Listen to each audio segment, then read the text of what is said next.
शिव महापुराण, यहां तक विष्णु पुराण कहती है, स्कंद पुराण वर्णन करती है, कार्तिक खंड वर्णन करता है कि तुलसी का क्यारा गोल है, चौकोर है, षडाकार का है। उसका भी प्रमाण हमारे शास्त्रों में लिखा हुआ है कि अगर तुलसी का कुंड गोल है तो वो ऐश्वर्य प्राप्त करता है, तुलसी का कुंड चौकोर है तो वो वंश की वृद्धि करता है, तुलसी का कुंडा अगर षडाकृति का है, 6 फलक वाला है, तो वो घर में संपदा की वृद्धि करता है। ये तुलसी के कुंड का भी प्रमाण हमारे यहां शास्त्रों में लिखा हुआ है कि कुंडा कैसा होना चाहिए। तुलसी के कुंड की आकृति कैसी होना चाहिए, तुलसी का कुंड होना कैसा चाहिए, उसका भी प्रमाण हमारे यहां स्कंद पुराण में लिखा हुआ है, विष्णु पुराण में लिखा हुआ है कि आपको क्या किस रूप में चाहिए। पर जगत है ना, दुनिया के आगे हाथ फैलाओ, जाकर निवेदन करो, यहां वाले बाबा के पास हो या वहां वाले बाबा के पास हो या उसके पास हो या उसके पास हो या जगत के पास जाओगे, दुख पाओगे, रुपया खाएंगे, चूना लगाएंगे, धक्के मारकर निकाल देंगे, 2-4-8 दिन घुमाएंगे फिराएंगे, कल आना, परसों आना, नरसों आना, ऐसा करना वैसा करना, बस बाबा यही घुमाते रहेंगे और तुम्हारे धन का चूना लगाते रहेंगे। पर निवेदन है, इनसे बचकर शिव की शरण में जाकर भगवान शास्त्र में जो लिखा है उसके अनुसार हम क्यों ना कर्म करें जिसका फल हम पा जाएं। हम क्यों ना ऐसा कर्म करें जिसके फल को हम पा सकें। हम क्यों भ्रमित हों।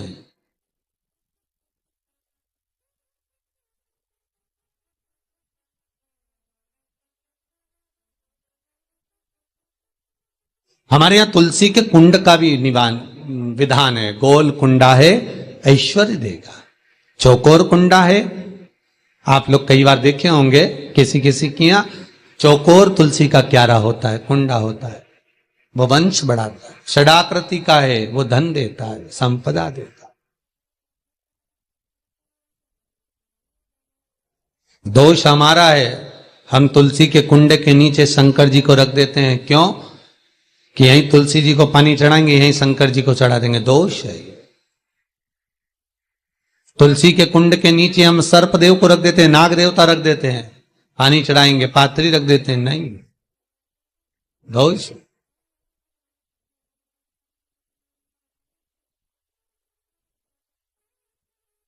इसका दोष हम सबको, स्वयं अगर गलती करते हैं तो स्वयं को बोल। कैसा कुंड हो, 7 तरह के कुंडों का व्याख्यान तुलसी के रूप में कहा गया है महाराज। पहला गोल, दूसरा चौकोर, तीसरा षडाकृति, चौथा त्रिवेणी, 3 कोने वाला कुंडा।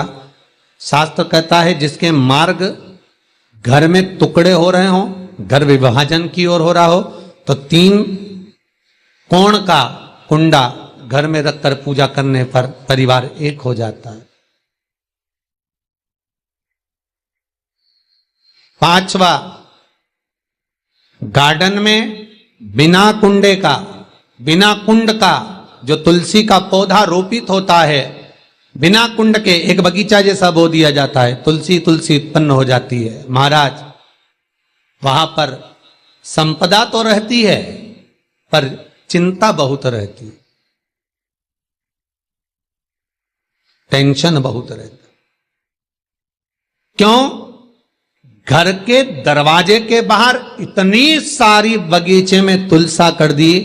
कोई निकल कर जा रहा था, उसने थूक दिया, कोई निकल कर जा रहा था, उसने पानी डाल दिया, कोई श्वान ने, कुत्ते ने, किसी ने, बिल्ली ने गंदगी कर दी, उसका दोष आपको लगेगा। इसलिए कुंड के अंदर तुलसा का, तो वो धन तो देगा, जो तुमने बगीचे में तुलसा लगाई है, गार्डन तुलसा का करा, वो धन तो देगा, संपदा भी देगा, पर चिंता को बढ़ा देगा। 5,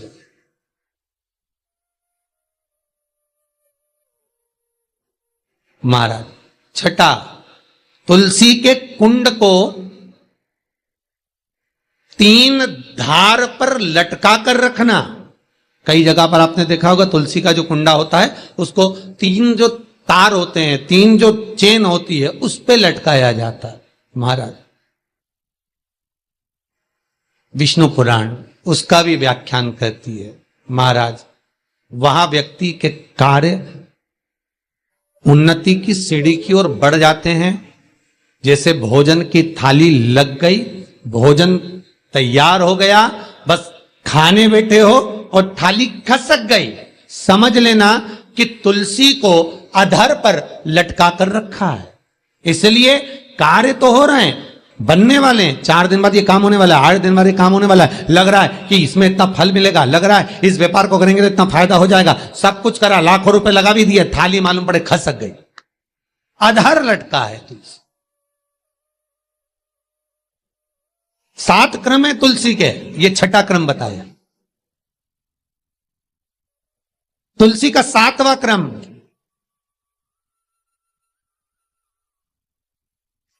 तुलसी का 7वां क्रम है महाराज, तुलसी का कुंडा जैसा घर के आंगन में है, तुलसी का कुंड जैसे घर के आंगन में विराज रहा है, ऐसा ही छोटा सा कुंड भगवान के लिए रोपित करें।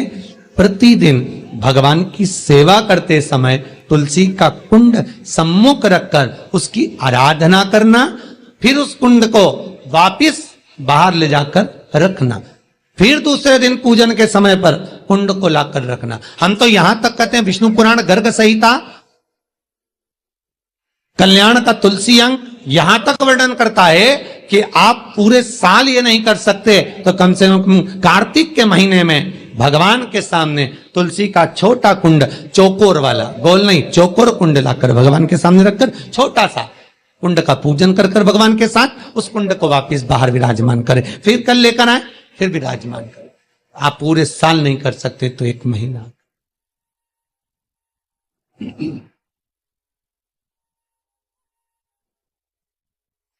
उसका फल 1000 गुना प्राप्त होता है। तो किस चीज के लिए कहा गया कि तुलसी का कुंडा एक बाहर हो, एक घर के अंदर मंदिर के सामने पूजन के लिए रखा जाए?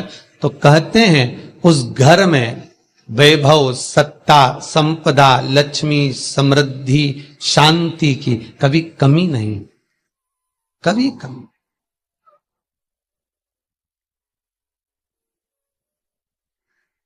प्राप्ति सुख की, आनंद की।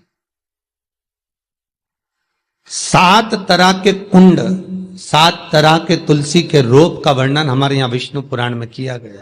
7। आप किस भाव से कर रहे हैं ये आपके ऊपर।